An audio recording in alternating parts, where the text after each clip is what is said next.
Hello student, Chavda sir lecture के YouTube channel में आपका स्वागत है। कक्षा 10वीं विषय हिंदी प्रश्न बैंक 2021-22 की इकाई एक काव्य खंड हमने आपको इसके पहले वाले वीडियो में ऑब्जेक्टिव टाइप वीडियो बना के दिया था। इस वीडियो में हम सेकेंड काव्य खंड का जो काव्य बोध है हमारा पूरा वो ले रहे हैं। तो आइए वीडियो की शुरुआत करते हैं। अगर आपने अभी तक भी चैनल को सब्सक्राइब नहीं किया है तो चैनल को सब्सक्राइब करें। अगर बेल आइकॉन को क्लिक करें जिससे आने वाले वीडियो की नोटिफिकेशन आप लोगों को आसानी से मिल जाए।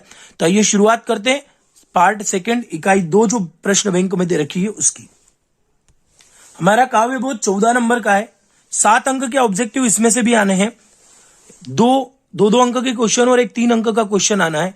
और काव्य बोध का जो मटेरियल है वो काव्य की परिभाषा, भेद, रस की परिभाषा, प्रकार, उदाहरण, छंद, रस की परिभाषा और उदाहरण, छंद और दोहे, चौपाई, अलंकारों में अनुप्रास अलंकार, उपमा अलंकार, रूपक अलंकार, उत्प्रेक्षा, मानवीकरण और पुनरुक्ति अलंकार।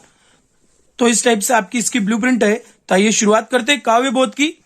सबसे पहला ऑब्जेक्टिव, सर्वाधिक लोकप्रिय महाकाव्य हम पढ़ते रहते हैं रामचरितमानस। रामचरितमानस महाकाव्य के रचयिता तुलसीदास।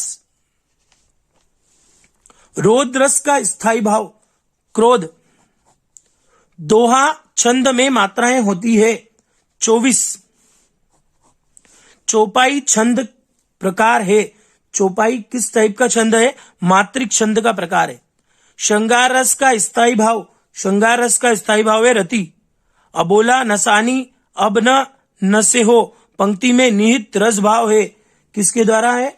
यह शांत रस का रस भाव है। तो इस 7 ऑब्जेक्टिव दे रखे हैं। 8वें का उत्तर इसके पीछे दे रखा है। हम पेज पलटेंगे तो आपको मिल जाएगा। 7 उत्तर आप लोग यहां देखिए। 8वें का उत्तर भी मैं बता ही देता हूं। यहाँ पे रस के अंग या अवयव कितने माने जाते हैं? तो इसके रस के अवयव या अंग होते हैं 4। तो इसका उत्तर हमारा कितना होगा? 4 होगा। आप इन सबको स्क्रीनशॉट ले लीजिए, फिर हम आगे और देखते हैं। हम रस के अंग पढ़ के आ ही चुके हैं, पीछे 4 होते हैं। शब्द अलंकार के प्रमुख प्रकार, शब्द अलंकार के प्रमुख प्रकार अनुप्रास, यमक और श्लेष। छंद के प्रमुख तत्व माने जाते हैं। छंद के 6 तत्व माने जाते हैं। रंगमंच पर अभिनय आदि देखकर रसानुभूति करने वाला कहलाता है दृश्य काव्य, क्योंकि जिसको देख सकते हैं वो दृश्य काव्य, जिसको सुनते हैं वो श्रव्य काव्य। तो इसको देख सकते हैं मतलब दृश्य काव्य। चौपाई छंद में मात्राएं होती है। चौपाई छंद में 16 मात्राएं होती है। कामायनी क्या है? कामायनी महाकाव्य है। काव्य की शोभा बढ़ाने वाले धर्म कहलाते हैं। काव्य की शोभा बढ़ाने वाले धर्म अलंकार कहलाते हैं।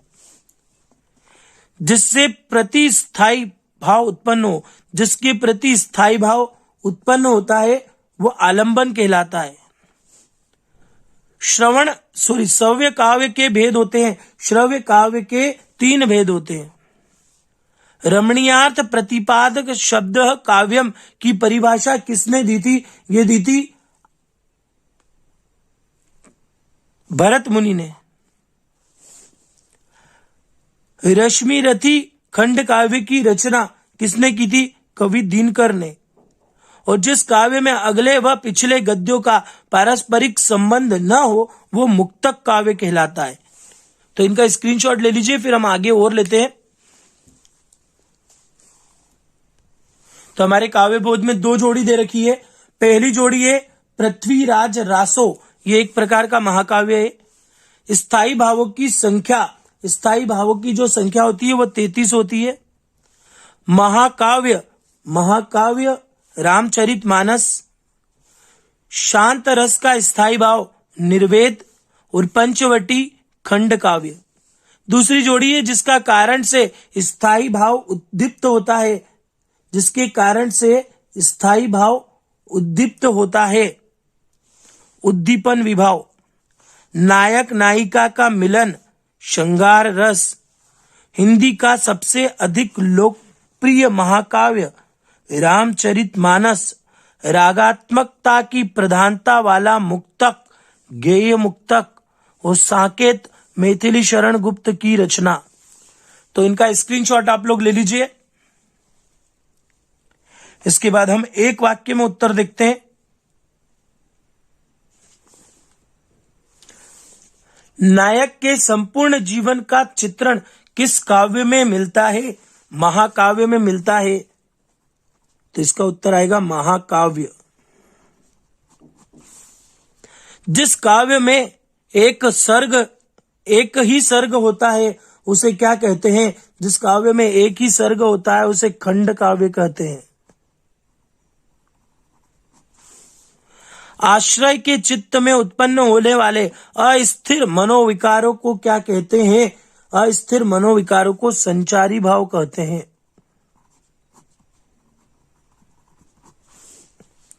जब नायक नायिका के विरह का वर्णन होता है तो कौन सा रस होगा? वियोग श्रृंगार। वियोग श्रृंगार। स्थायी भाव जगाने या उद्दीप्त होने पर आश्रय की शारीरिक चेष्टाएं क्या कहलाती है? तो वो कहलाती है विभाव। उद्दीपन विभाव कहलाती है। उद्दीपन विभाव। वर्ण, मात्रा, यति आदि से नियोजित शब्द रचना को क्या कहते हैं? उसको छंद कहते हैं। स्थायी भावों के उत्पन्न होने के कारण को क्या कहते हैं? स्थायी भाव के उत्पन्न होने के कारण को विभाव कहते हैं। वात्सल्य रस के अलावा रसों की संख्या कितनी मानी गई है? वात्सल्य रस के अलावा रसों की संख्या 9 मानी गई है। श्री कृष्ण के सुन वचन अर्जुन क्रोध से जलने लगे में कौन सा रस है? तो इसमें वीर रस है। श्री कृष्ण के सुन वचन अर्जुन क्रोध से जलने लगे, सब शोक अपना भूल कर करतल युगल मलने लगे। ये पूरा एक पॉइंट बना हुआ है और इसका जो है वो क्या है? वीर रस है। चौपाई छंद में कितनी मात्राएं होती है? तो चौपाई छंद में 16 मात्राएं होती है। इसका स्क्रीनशॉट आप लोग ले लीजिए। इसके बाद हम देखते हैं इसके सत्य असत्य। तो सत्य असत्य में पहला है, प्रबंध काव्य में पूर्वापर संबंध नहीं होता है। तो प्रबंध काव्य में पूर्वापर संबंध नहीं होता है, यह आपका है सत्य। दूसरा, अस्थिर मनोविकारों को स्थायी भाव कहते हैं, यह असत्य। विभाव अनुभाव स्थायी भाव के संयोग से रस की निष्पत्ति होती है, तो रस की निष्पत्ति होती है, सत्य। करुण रस का स्थायी भाव शोक है, सत्य। अनुराग तड़ाग में भानु उदय में उपमा अलंकार है, असत्य। रामचरितमानस का प्रमुख छंद चौपाई है, सत्य, क्योंकि पूरे रामचरितमानस में चौपाइयां दे रखी है। विध्वंस्य रस का स्थायी भाव जुगुप्सा या घृणा है, सत्य। वीर रस का स्थायी भाव रति है, ये भी सत्य। श्रृंगार रस का स्थायी भाव रति है। खंड काव्य मुक्तक काव्य का एक भेद है, असत्य। और महाकाव्य प्रबंध काव्य का एक भेद है, ये सत्य। तो ये 10 सत्य असत्य आपके पास दे रखे इसमें, इनका स्क्रीनशॉट आप लोग ले लीजिए। इसके बाद इसमें कुछ प्रमुख प्रश्न दे रखे हैं, जो 2 नंबर के अकॉर्डिंग आप लोगों को आईएमपी बन सकते हैं। हम उन प्रश्नों को आपके सामने दे रहे हैं, इनके उत्तर भी हम बाद में वीडियो में देंगे। आप इन प्रश्नों को देखकर अगर आपके पास इनके उत्तर हो तो याद कर सकते हो।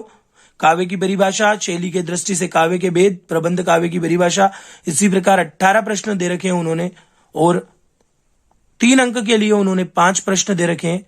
और हमारा खंड जो काव्य बोध है वो यहाँ पे समाप्त होता है। अगर आपने अभी तक भी चैनल को सब्सक्राइब नहीं किया है तो चैनल को सब्सक्राइब करें, बेल आइकन को क्लिक करें, जिससे आने वाले वीडियो की नोटिफिकेशन आप लोगों तक मिल जाए। गणित के वीडियो देखने के लिए आप हमारे इस वीडियो के एंड में प्लेलिस्ट आपके स्क्रीन पर आ रही होगी, उसको देख के गणित के वीडियो देख सकते हैं। अगले वीडियो का इंतजार करें, तब तक के लिए धन्यवाद।